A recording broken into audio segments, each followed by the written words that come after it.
ये देखो, फिर से शुरू हो गई। मैं तो परेशान हो गई हूँ इस लड़की से। क्या हुआ माँ, क्यों इतना गुस्सा कर रही हो? गुस्सा न करूं तो क्या करूं? हाँ, कब से आवाज लगा रही हूँ, लेकिन इन मैडम को एक बार में सुनाई कहाँ देता है। ओहो माँ, आप ही देखो ना, मैंने कितना सुंदर डिजाइन बनाया है। बस इसी में ध्यान लगा था मेरा, शायद इसीलिए आपकी आवाज सुनाई नहीं दी होगी। अच्छा बताओ क्या काम है, मैं ये बाद में पूरा कर लूंगी। कुछ काम नहीं, खाने की थाली कब से लगा कर रखी है। अब महारानी को फुर्सत मिल गई हो तो चलकर खा लो। अच्छा खाना खाना है, अब आप शुरू करो, मैं बस 2 मिनट में आऊं। हाँ हाँ, पता है तेरे 2 मिनट। इतना कहकर हिना की माँ सुमित्रा गुस्से में वहां से चली गई और फिर खाने की मेज पर। अरे क्या हो गया, इतने गुस्से में क्यों हो भाग्यवान? अब आप ही समझा लीजिए अपनी लाडली को, मेरी तो एक नहीं सुनती। हाँ तो क्या हो गया, तुम पे ही तो गई है।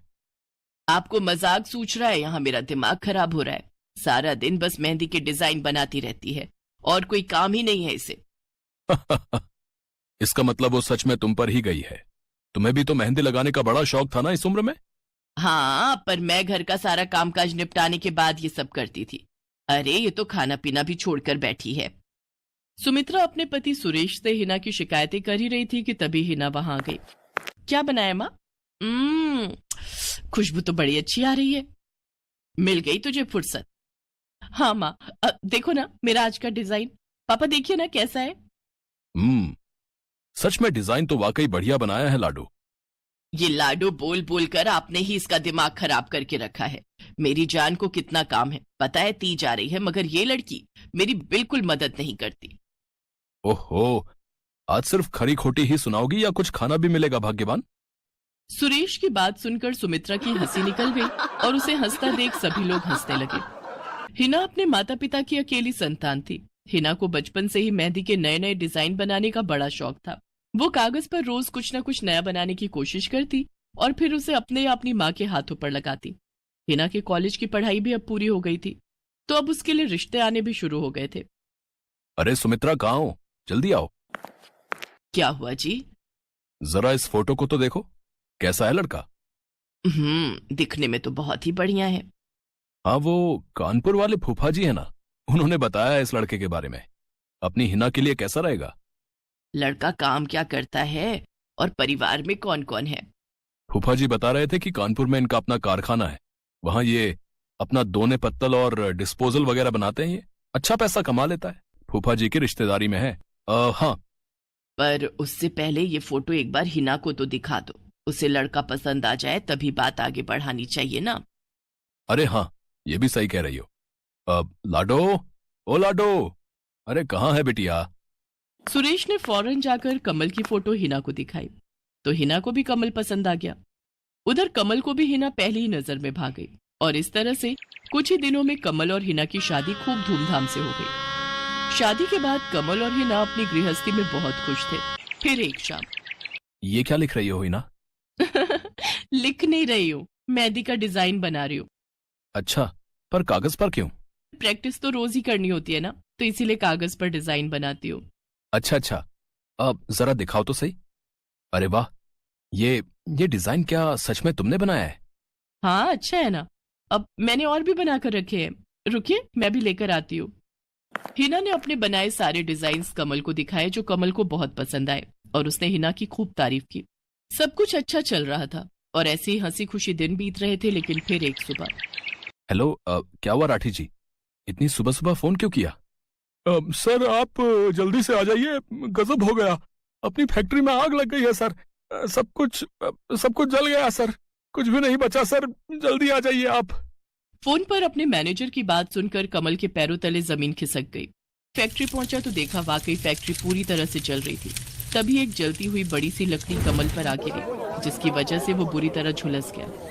उसे फौरन अस्पताल पहुंचाया गया और यहाँ से सब कुछ बदल गया। फैक्ट्री के काम को बढ़ाने के लिए कमल ने हाल ही में कई सारी नई मशीनें लोन पर खरीदी थी। मशीनें तो नहीं बची, लेकिन लोन चुकाने के चक्कर में पहले कमल की गाड़ी बिकी और फिर घर। मजबूर होकर कमल और हिना अब किराए के मकान में रहने लगे थे। फिलहाल कमल की हालत ऐसी नहीं थी कि वो कोई और काम कर सके। ऐसे में हिना ने घर चलाने का जिम्मा उठाया और वो घर घर जाकर औरतों के हाथों पर मेहंदी लगाने लगी। हालांकि इस काम से उसे बहुत कम पैसे ही मिल पा रहे थे, लेकिन हिना फिर भी पूरी मेहनत कर रही थी। क्या से क्या हो गया ना हिना, मैं किसी काम का नहीं रहा, हम बर्बाद हो गए। मैंने कहा था तुम्हें रानी बनाकर रखूंगा, मगर मेरे रहते हुए भी तुम्हें कितना संघर्ष करना पड़ रहा है। ऐसा क्यों कह रहे हैं आप बिल्कुल चिंता मत कीजिए, देखना धीरे धीरे सब ठीक हो जाएगा। हिना चाहती थी कि वो अपना एक पार्लर खोले, लेकिन फिलहाल ये मुमकिन नहीं था।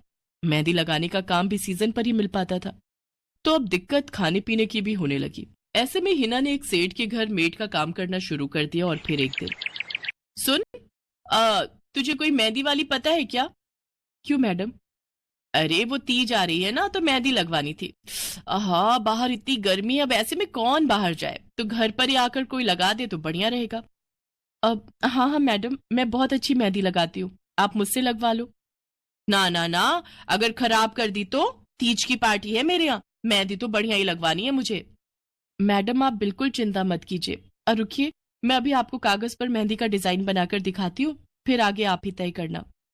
इतना कहकर हिना ने फौरन एक कागज लिया और कुछ ही देर में उस पर एक बहुत ही सुंदर मेहंदी का डिजाइन बना दिया। और फिर, अरे वाह, ये तो सच में बहुत सुंदर है, बिल्कुल नया और बहुत ही खूबसूरत डिजाइन है। अब तो ये डिजाइन मेरे हाथ पर भी सेम टू सेम लगा देगी ना? हाँ मैडम, आप मुझ पर विश्वास कीजिए, मैं बचपन से ये करती आई हूँ। उस दिन हिना ने पूरे मन से अपनी मालकिन के दोनों हाथों पर मेहंदी लगाई।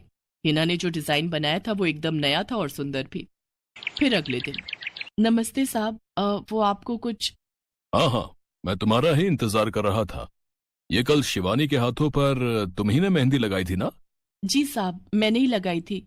अब कोई गलती हो गई क्या मुझसे? नहीं नहीं, ऐसी कोई बात नहीं है। बस ये जानना था तुमसे कि मेहंदी का वो डिजाइन कहाँ से देखकर लगाया तुमने? कहीं से नहीं साहब, वो तो मैंने खुद से सोचा था, मैं कभी कहीं से देखकर डिजाइन नहीं बनाती। अच्छा, अगर ऐसा है तो जरा ये कागज और जरा इस पर एक मोर की थीम पर बेस्ड एक डिजाइन बनाकर दिखाओ, पर याद रहे डिजाइन बिल्कुल नया होना चाहिए। जी साहब, बस 2 मिनट दीजिए।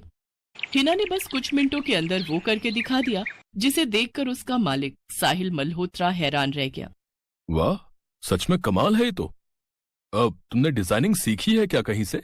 नहीं साहब, सीखी तो नहीं, लेकिन मुझे बचपन से ही शौक है मेहंदी लगाने का, तो बस इसीलिए।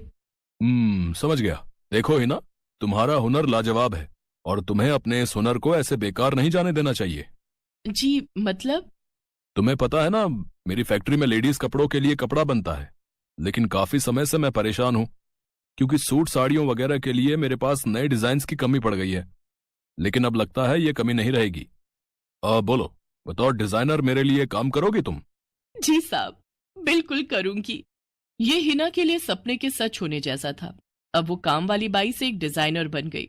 वो साहिल की फैक्ट्री में बनने वाले कपड़ों के लिए हर रोज नए नए डिजाइन बनाने लगी, और इसके बाद साहिल के फैक्ट्री में बनने वाले कपड़े की डिमांड काफी बढ़ गई, और इसके चलते हिना को भी उसके काम की बढ़िया सैलरी मिलने लगी।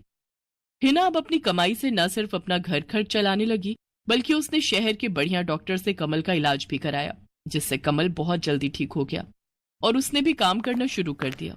पर इस सब में पूरा 1 साल बीत गया और एक बार फिर से तीज का त्योहार आया। देखिए तो कैसी लग रही हूं मैं? बिल्कुल चांद जैसी लग रही हो।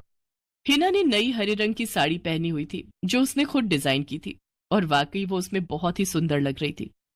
हिना, तुम सच में बहुत बहादुर हो। मैं तो उस हादसे के बाद उठकर खड़ा ही नहीं हो पाता, लेकिन तुमने सब कुछ ठीक कर दिया। तीज का ये त्योहार ही इसलिए है जी, मैं आपको कभी कुछ नहीं होने दूंगी।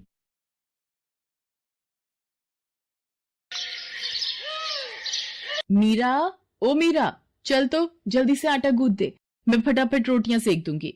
नहीं माँ, मैं नहीं गूंथ पाऊंगी, मैंने मेहंदी लगा ली है हाथ पर। क्या? सुबह सुबह तू फिर मेहंदी लगाकर बैठ गई? बड़ी मक्कार है सच में, काम में मदद ना करनी पड़े इसलिए जब देखो मेहंदी लगाकर बैठ जाती है। चल जल्दी से हाथ धोकर आ मेरे पास, मुझे काम पर जाने के लिए देर हो रही है। माँ बस आज कर लो ना, देखो ना मैंने कितनी मेहनत से कितना सुंदर डिजाइन बनाया है। लेकिन जैसे ही उसकी नजर मीरा के हाथों पर पड़ती है, उसका गुस्सा पल भर में गायब हो जाता है। वो मीरा से कहती है, अरे वाह मीरा, तूने तो बड़ी सुंदर मेहंदी लगाई है। हाँ माँ, वो शांति दीदी ने मुझे एक किताब दी थी कल, उसमें बड़े सुंदर सुंदर डिजाइन बने हैं, बस उसी में से देखकर लगाई है मैंने। सुंदर है ना? हाँ बहुत सुंदर है। अरे लेकिन मुझे तो ओफो, फिर लगा लिया ना तूने बातों में। पहले से ही देर हो रही है, ऊपर से तू भी मेहंदी लगाकर महारानी जैसे बैठ गई है। माँ, तुम इतना परेशान क्यों होती हो? 1-2 घंटे में जब मेरी मेहंदी सूख जाएगी तो मैं घर के सारे काम कर दूंगी। मीरा की बात मानकर कावेरी काम पर चली जाती है। वो एक बड़ी सोसाइटी के घरों में काम करती थी और इसी काम से कावेरी और मीरा का गुजारा चलता था। कावेरी के पति की कई साल पहले एक सड़क हादसे में मौत हो गई थी। तब से कावेरी पर ही सारी जिम्मेदारी थी। मीरा भी घर के कामों में उसका पूरा हाथ बटाती थी। मीरा को मेहंदी लगाना बहुत पसंद था। उसने अपने घर के पीछे मेहंदी के कई सारे पौधे लगा रखे थे, जिनका वो बहुत ख्याल रखती थी। वो अपने हाथों से मेहंदी के पत्तों को पीसकर अपने हाथों में लगाने के लिए तैयार करती थी। फिर एक दिन, मीरा, हमें इस जगह पर थोड़ी मोड़ी खेती कर लेनी चाहिए। ये मेहंदी के पौधों से कुछ कमाई थोड़े ही हो रही है। खेती कर लेंगे तो कुछ पैसे ही बन जाएंगे। नहीं माँ, मेरे मेहंदी के पौधों को हाथ भी मत लगाना। बाजार से मेहंदी खरीदने के तो पैसे हैं नहीं हमारे पास। अब इन्हें तो रहने दो। ये कहते हुए मीरा की आंखों में आंसू थे। कावेरी उसके सिर पर हाथ रखते हुए कहती है, मीरा, मैं जानती हूँ तुझे मेहंदी लगाना बहुत अच्छा लगता है, लेकिन बेटा अपनी हालत तो तुझे पता ही है ना। मैं कितनी मुश्किल से। माँ, सब समझती हूँ मैं। जाओ, कर लो जो करना है। इतना कहकर मीरा रोते हुए वहाँ से चली जाती है। कावेरी को उसके लिए बुरा लग रहा था। वो मीरा की मेहंदी के पौधों को कुछ नहीं करती। ऐसे ही कई दिन गुजर जाते हैं। ज्यादा काम करने की वजह से कावेरी की तबीयत खराब रहने लगी। वो बहुत जल्दी जल्दी बीमार पड़ने लगी। तो मीरा ने उससे कहा, माँ, तुम रहने दो, तुम्हें बुखार है, रात भर सोई नहीं हो, मैं चली जाती हूँ काम पर। नहीं मीरा, तू कैसे? ना नहीं, मैं ठीक हूँ, मैं जाती हूँ। कावेरी जैसे ही उठकर चलने की कोशिश करती है, अचानक उसे चक्कर आ जाता है। मीरा उसे सहारा देकर बिस्तर पर लिटा देती है और उससे कहती है, बस माँ, अब तुम आराम करोगी और काम पर अब से मैं जाऊंगी। कावेरी घर पर रहकर आराम तो कर रही थी, लेकिन वास्तव में उसे अच्छे इलाज की भी जरूरत थी, जिसके लिए पैसे थे नहीं। दूसरी तरफ अब हर रोज मीरा काम पर जाती और लौटकर घर के भी सारे काम उसे ही करने पड़ते थे। इस सब में उसे मेहंदी लगाने का बिल्कुल भी वक्त नहीं मिल पाता था। मीरा, कितने दिन हो गए तूने मेहंदी नहीं लगाई? हाँ माँ, बस मन नहीं कर रहा। अच्छा, मेहंदी लगाने का तेरा मन नहीं? मैं सब जानती हूँ। मैंने बिस्तर पकड़ लिया है और मेरी फूल सी बच्ची पर सारे काम पड़ गए हैं। अब बस बहुत हो गया आराम। मीरा, जा, तू जाकर मेहंदी लगा ले, आज मैं जाऊंगी काम पर। नहीं माँ, तुम कहीं नहीं जाओगी, मैं कर लूंगी सब। और मैं सच बोल रही हूँ, मैं बड़ी हो गई हूँ, ये मेहंदी वेहंदी का मुझे शौक नहीं। इतना कहकर मीरा काम पर जाने के लिए घर से निकल जाती है। कावेरी की आंखों में आंसू आ जाते हैं।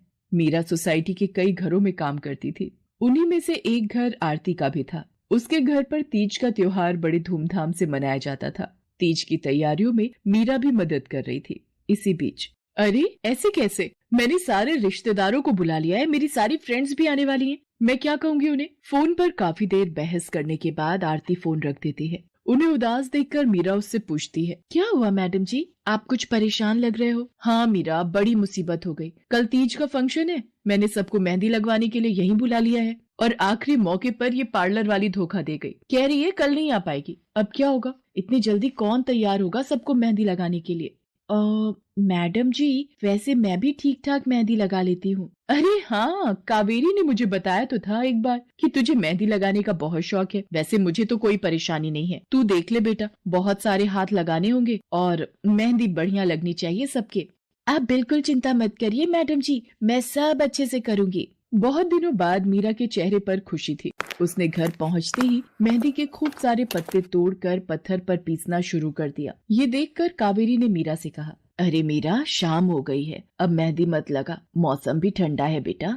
ये मेहंदी मैं अपने लिए नहीं पीस रही माँ, वो 5वें फ्लोर वाली मैडम जी है ना, कल उनके यहाँ लगानी है। अच्छा बेटा, पर ध्यान से बेटा, वो बड़े लोग हैं, कोई गलती ना हो जाए। माँ, तुम बिल्कुल चिंता मत करो, मेहंदी लगाने में मुझसे कभी कोई गलती हो ही नहीं सकती। मीरा खूब सारी मेहंदी तैयार करके अगले दिन आरती के घर पहुंच जाती है। वो अपनी मेहंदी को कोन में भरने लगती है कि तभी आरती की एक फ्रेंड आरती से, आरती, ये किसे बुला लिया तुमने? मैंने जिस पार्लर का नंबर दिया था तुम्हें, उससे बात नहीं हुई क्या? हुई तो थी, लेकिन उसने आखिरी वक्त पर मना कर दिया। तुम बिल्कुल चिंता मत करो, ये मीरा है, मेरी हाउसमेड है ना कावेरी, ये उसी की बेटी है, बहुत अच्छी मेहंदी लगाती है ये।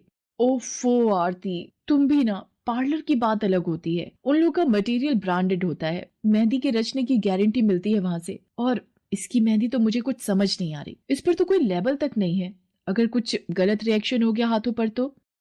आप बिल्कुल चिंता मत कीजिए मैडम जी, ये मेहंदी मैंने खुद पीस कर तैयार की है। मेरे पास बहुत सारे मेहंदी के पौधे हैं, इसमें कुछ भी ऐसा नहीं है जो आपके हाथों को नुकसान दे। ना भाई ना, सॉरी आरती, बट मैं अपने हाथों को लेकर कोई रिस्क नहीं ले सकती। तुम सब लगवाओ, मैं तो पार्लर जाकर ही लगवाऊंगी।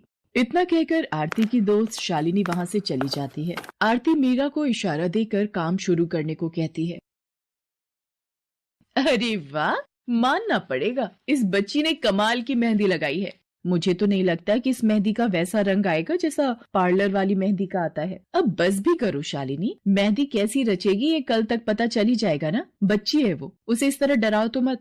अरे मुझे क्या, मेरे हाथ कौन सा खराब होने वाले हैं, तुम ही लोग लगवाओ और तुम ही भुगतना। शालिनी गुस्से में वहां से चली जाती है। उसे पूरा यकीन था कि मीरा की मेहंदी रचेगी नहीं, साथ ही हाथों पर उसका गलत रिएक्शन भी हो सकता है, लेकिन जो हुआ वो इससे बिल्कुल अलग था। अगले दिन मीरा के घर पर। अरे मैडम जी, आप यहाँ? आपने तो आज काम पर आने के लिए मना किया था ना, मैं इसीलिए नहीं आई। हाँ हाँ, कल तुम कितना थक गई थी, इसीलिए मैंने आने को मना किया। मैं यहाँ तुम्हें काम पर बुलाने नहीं बल्कि किसी और काम से आई हूँ। अंदर नहीं बुलाओगी? अरे माफ कीजिएगा।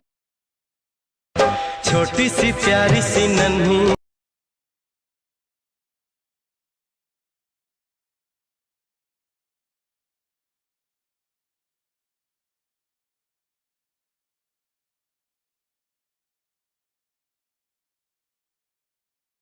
मैडम जी आइए, अंदर आइए। आरती को देखकर कावेरी भी बिस्तर से उठकर खड़ी हो जाती है। आरती के साथ उसकी दोस्त शालिनी भी थी। मीरा उन दोनों को पानी देते हुए कहती है, ये लीजिए मैडम जी, मेहंदी तो ठीक से रची ना मैडम जी? ये तुम्हें मैं नहीं शालिनी बताएगी। फिर शालिनी